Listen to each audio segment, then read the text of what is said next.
इंस्टाग्रामवर व्हायरल असलेली ही देवी प्रत्येकालाच माहीत असेल, कारण प्रत्येकाच्या पोस्टवर आणि प्रत्येकाच्या स्टेटसवर या देवीचे व्हिडिओ पाहायला मिळतात.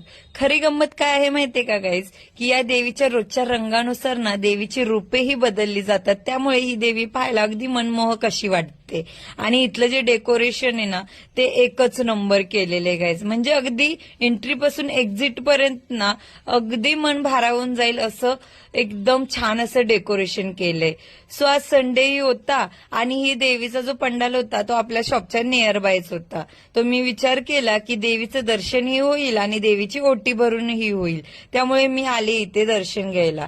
सो गाईज तुम्हाला खरं सांगू, इथे खूप लांबून लांबून लोक येतात दर्शन घेण्यासाठी, पण आम्ही संध्याकाळच्या 5 वाजता आल्यामुळे आम्हाला एवढी काही गर्दी भेटली नाही. त्यामुळे जे देवीचं दर्शन होतं ना खूप छान अशा पद्धतीने झालं. आणि देवी आपल्या नियर बाय कोपरखैरनेला आहे, नक्की व्हिजिट करा.